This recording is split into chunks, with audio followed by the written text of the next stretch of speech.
Ready to say hi? Say hello, puppy. Say hi. Okay. We left off with, well, Sasha and Bill. Why don't you tell Ava why you are here? Miss Cumberland says. Of course, the woman, who I assume is Sasha, says. Ava, we have come to adopt you. Chapter 2. My life turns upside down. Excuse me, what now?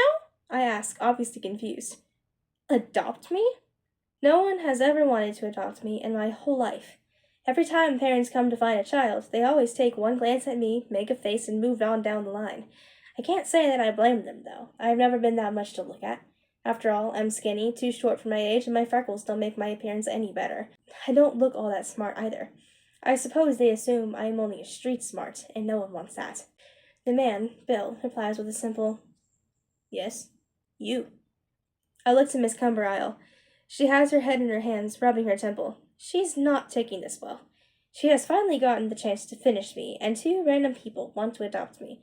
Not the best day ever for an evil, torture-sinking woman.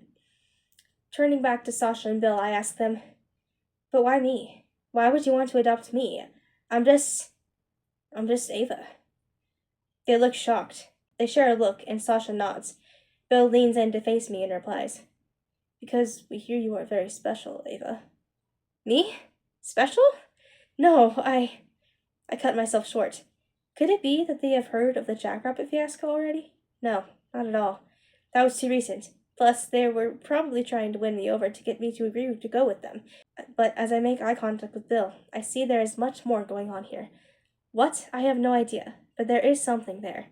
The question is, am I willing to risk it and go with them, or do I want to stay here and continue down the path of grueling work? There is a long minute of silence as we all take in the shocking information. These two strangers want to adopt me. They think I'm special. Miss Cumberisle is enraged. I'm absolutely confused. Strangers are waiting for an answer. Finally, Miss Cumberisle puts her head up. No, she says flatly. All heads quickly turn to her. What? Bill asks. Why? So many questions, Bill. Miss Cumberisle's voice seems far off. You should know by now not to pester me. What? What does she mean? Has she dealt with these people before? But plainly not, for Bill's face is confused. I don't even know you. Oh, I think you do. No I don't, Einstein. Perhaps if I refresh your memory. Suddenly, without warning, she screeches loudly, and just like that, starts to transform. Eyes go wide as I watch her legs melt into red, muscly things. Her hands sprout claws the size of butcher knives, and her back contort into a skeletal, cracked figure. Her face darkens into a skin-tight mass of black coal, and all her hair falls off to reveal a bald, dry head. Her eyes turn to a menacing shade of black as she snarls. Her teeth turn into fangs as she screeches. It is a deafening sound, radiating throughout the whole room. I am terrified out of my mind, glued to my chair like a toddler to his mother's leg. All I can do is stare at the thing that used to be Miss Cumberisle. I can't even think. Now, do you know who I am? The creature sneers. Her voice is screechy and trepidatious. I peel my eyes away from the monster long enough to see that Bill has pulled out a sword. Like an actual steel sharp sword. What the heck is happening? Dradian, he says. Of course you would be here. He stares at her with narrowed eyes and malice. You didn't think I would, Dradian replies. It wasn't a question. But it was the perfect opportunity, you see. After all, you are the people who abandoned her. Sasha interrupts her. We did not have a choice. Either she dies eventually with us on the road, or she lives here. What did you want us to do? With horror, I see that she, too, has a weapon. A bow and arrows. She's pointing the loaded weapon at Dradian alongside her husband, who has his sword braced. All I can do is stare at the event taking place in front of me. What the heck is going on? Miss Cumberisle just turned into a terrifying demon thing, and two people are holding weapons in a room I didn't even know weapons were allowed in. I mean, I know Miss Cumberisle's cruel, but at least she has a no weapons on the premises policy. Then, terrifying me even more, Dradian invites me. I will keep you here and teach you the ways of the Dragon King. Stay with me and you will become great and powerful. Don't listen to her, Ava, Sasha yells. Just stay back and we'll take care of this. Lady, even if I listened to her, I wouldn't have a freaking clue as to what to think about it. It's like she's speaking in tongues for all I care. Of course, if you want to join in, you will be welcome to, Bill adds. What? I don't want anything to do with any of this. My whole life has just been completely flipped over with the discovery of my demonic headmistress, my jackrabbit powers, and warriors come to take me away. Why would I want to join in? I want to get out of here. Regardless, I can't move. I'm frozen in fear. I watch as Dradian tosses the large ornate desk aside like it's a 2-pound fish. It shatters into splinters. She lunges at Bill and he moves out of the way in time. Sasha fires her waiting arrow, but it misses its target as Dradian rolls away expertly. Both Sasha and Bill corner Dradian in the far left wall. She snarls at them, but they keep their cool and aim their weapons straight at her heart. That's when it hits me. I don't know how, but I somehow know that I need to help them. By some miracle, I'm on my feet and scanning the room for some sort of weapon. My eyes land on a piece of broken desk, shaped sort of like a dagger, and I scramble towards it. Picking it up, I run to the scene and join in on the corner Miss Cumberisle's evil side monster thing party. Ava, Bill asks me through gritted teeth. What are you doing? I wanted to help, I protest. Even if I don't know who in all the universe you are, I can't let you do this alone. He doesn't mean that, Ava, Sasha pipes up. He's talking about your weapon. Need a better one. Well, excuse me, but this is the only thing I could find on short notice, I snap. What do you want me to do? Magically pull out a sword like him? Bill looks at me very seriously and says, Exactly. Although my weapon was concealed in my pants along with her bow. She only has a few arrows inside her trousers. I would expect you to pull one out magically, though. All I can say is, What? Dradian snarls, interrupting the meaningless conversation. We all stand our ground, getting in our fighting stances. Or, at least, I think I'm in a fighting stance. Either that, or I just look like an idiot. Most likely it's the latter. Oh, enough of this, Dradian snarls. Fight me. I look at Bill and Sasha. All they are doing is glaring at the demon like they have years of built-up hatred for her. Or it. Do demons even have genders? The demon suddenly leaps out and seizes me around the middle. I shriek as she pulls me around, takes a claw, and hovers it over my neck. I am facing Sasha and Bill now. I plead for help with my eyes, petrified. Come on, Dradian chides. You either fight me, or she dies. Don't move, Ava, Bill says. Trust me, dude, I'm not. Dradian slowly presses her claw deeper onto my neck. I gasp for air and close my eyes, wishing I won't die today. I hear a whoosh and a thump. The demon's claw loosens its hold against me, and I rush under the flaky arm to safety. Looking around at Dradian, I see an arrow lodged in her shoulder. She lets out a terrible screech and says, You have not seen the last of me.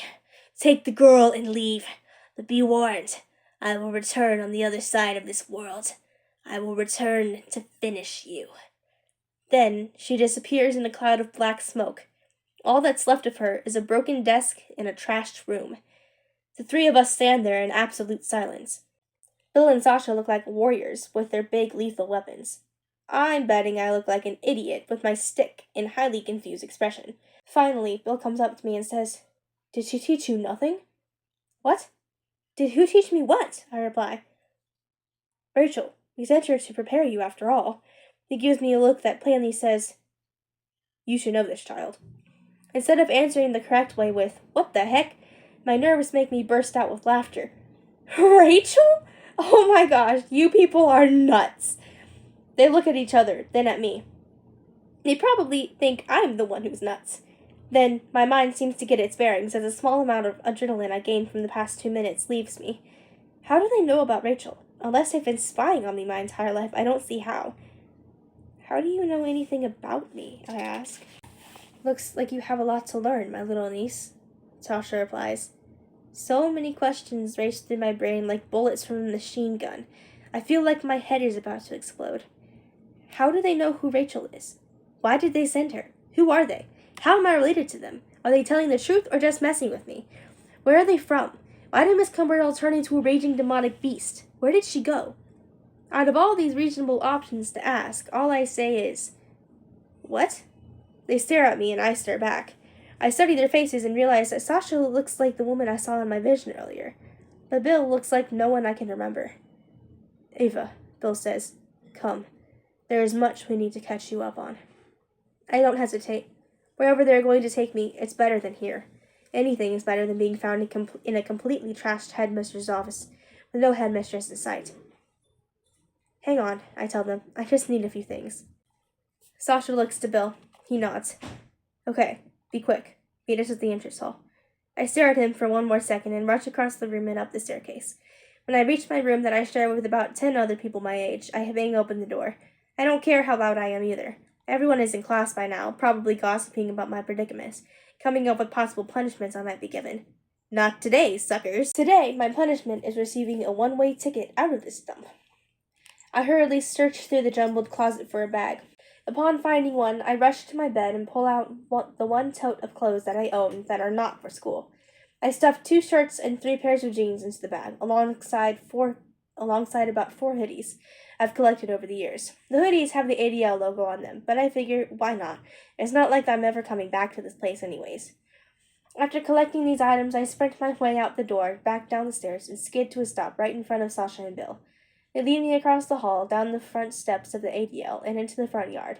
Outside, I see a sort of beat-up-looking sedan parked in the drive. Bill pulls out some keys and climbs into the driver's seat. As he starts the ignition, Sasha motions to the back. I get the hint and open the door, climbing in. Then I watch as Sasha gets into the passenger side and Bill pulls out onto the road. Glancing behind me, I see the ADL slipping away from view. I hope I never have to lay eyes on that horrible building again. When at long last I can no longer see anything of it but a speck in the distance, I turn to face the front of the car. I try to look ahead at where these people are taking me, but Bill's shoulder is in my line of sight. It also doesn't help that I'm relatively small for my age. Most 14-year-olds are about 5.5 feet tall, but I'm only 5.25. Bill and Sasha are talking in hushed tones. I hear my name amongst the whispers and roll my eyes. They're doing that dumb thing adults do when they think no child can hear them speaking, even though they are right next to the child in question. I can hear you, I say, annoyed. Immediately, their voices falter. I know you're talking about me. I'm right here. If you want to say anything that involves me, you might as well say it so I can fully hear you. I cross my arms and give them a demanding look through the mirror. Ava, you must wait, Sasha says, trying to keep her voice calm, but wavering with annoyance. When we reach our destination, we will explain everything to you. We promise. Oh, really? You promise? I ask, not buying it. Well, I don't want promises, I want explanations. I want to know why you suddenly show up after all these years, how you know Rachel, and why you sent her to prepare me, whatever that means. And why... Ava, this is not an explanation to be made in a car. Sasha snaps, losing her control. It is a long story. I shut up and let that sink in. A long story that involves me. How can there be a long story that involves me? I decide to ask an easy question. Where exactly are we going? A place where no one can bother us, is all that she says. Okay. Weird. We are going where no one can find us? Are they fugitives or something? I keep quiet for the rest of the trip. I can't see where we are going. I can only see what we are passing. It doesn't help matters that I'm a naturally curious person and need to know what is always happening. We arrive at the place where no one can bother us, half an hour later. As we pull up, I see a very old-looking house. Very small. I suppose it's 1 bed, 1 bath. From the looks of it, I can tell it has been through rough times. Half the shingles are missing, the porch is falling apart, and one of the windows is shattered. It is giving "no one can find us here" vibes. We get out of the car and walk up the steps. I look around in an attempt to see where we are, but to my dismay, all I see are grassy fields and blazing sunlight. Ever heard the phrase "middle of nowhere"? Well, this is the exact definition. We go in, and my eyes immediately land on a last-ditch efforts to make a space presentable. A misshapen rug is lying on the floor of a very small living room. There is a couch that looks like it's seen better days, and a fireplace filled with cold wood. Dust coats the floor, and as I walk, I can see my footprints. They lead me further into the house, into a kitchen the size of a large closet. A circular wooden table with 4 spindly legs sits in the middle of the room, with 3 chairs arranged around it. I look up at the cabinets to see that half of the top doors are falling off, hanging by mere hinges. The bottom cabinets aren't that bad, though. Only 1 door is missing, and all the drawers seem okay. We settle down at the table where Sasha and Bill look at me. We begin to stare at each other, awkwardly. After a while, I can't stand it any longer. Are you people going to explain anything to me, or not? You said you would. I look at them expectantly and slightly annoyed. It is Bill who answers me. Well, what do you want to know? I want to reply, oh, nothing, just why your hair is brown, that's all. But I hold my tongue. Instead, I say, everything. How I am related to you, why you left me, how you know Rachel, where you are from, how did Miss Cumberell turn into that thing, why you suddenly show up, why you sent Rachel, what was she supposed to prepare me for? All of it. Whoa, slow down, he replies, shocked. Now, back up. First question, go. I take a deep breath, then look him dead in the eye and say, I guess we can start with a simple one. How am I related to you? Oh, well, that is a simple one, he says, leaning back in his chair. I am your mother's twin, Sasha says, smiling. Then her face falls somber. She told me to take care of you before she was taken. She looks down at the top of the table, rubbing her fists together. If only she knew I couldn't. Taken? I ask hesitantly. Yes. Her voice trails off, and she doesn't pick up her thoughts. Instead, Bill picks it up for her. Well, you see, Ava, all of us, including you, are from a different world. Silence. I stare at Bill. He stares back at me expectantly. Finally, I find the right amount of bravado to say something. It comes out stupid, however. What? I snort. You're joking, right? His face says otherwise. Ava, we are all from a world called Elatia. Elatia is another dimension from Earth entirely. It is filled with magic. It has died off in some cultures, like with most humans. It is thriving in others, like the Medusae. There are many creatures in Elatia, and most are extremely dangerous. One might even say deadly. I would delve more into these, but seeing as how we are short on time, especially with you not being prepared and all, I will restrain myself. That is a subject for another time. He pauses to make sure I'm still listening. How can I not be? I inch closer, leaning my elbows on the tabletop and folding my fists together to show that I'm still with him. He continues. Well, what I need you to know before we move on is the history of your homeland. Without that knowledge, it would be extremely difficult to explain most of your other questions and what we came here to accomplish. Elatia was created by Ashken, the maker of all worlds. He formed the four element dragons from a small portion taken from the four elements earth, water, wind, and fire. These element dragons embody the four elements. They are each named respectively. Their fire dragon is Flame, the water dragon, River, the earth dragon, Turf, and the wind dragon, Hurricane. They protected the balance of the elements and oversaw the perfect peace of the land. But, unfortunately, 100 years after Elatia's creation, one of Ashken's high-ranking angels turned on him. That angel's name is Luciniar. Luciniar went to the Dragon King, whom Ashken made to govern the element dragons at the beginning of Elatia's time. He convinced the Dragon King that Flame, River, Hurricane, and Turf were going to attack Elatia. So they made a pact to attack first. They called upon the spirits of sin and darkness, and created demonic beasts that we call unnatural ones. These creatures were to be their slaves for battle. They destroyed Elatia and brought sin into it, which in turn brought death. The Dragon King, now known as the Black Dragon, to those loyal to Ashken, cursed the element dragons. He cursed River, Turf, and Hurricane to wreak havoc in different parts of Elatia. But Flame? No one knows where he is cursed. There has been no evidence that he is even on Elatia. He pauses to catch his breath. Shasha continues for him while he takes a break. The Black Dragon was cursed by Ashken to a continuous sleep in the corner of Elatia. Not before the Black Dragon figured out how to make sure Elatia stayed in sin, however. Sadly, he seduced River and created 4 eggs which housed his offspring. Once those eggs hatched, the dragons spread to the 4 corners of Elatia, where they now cause fear and destruction. But we are only concerned about one of those dragons at the moment, and his name is Typhir.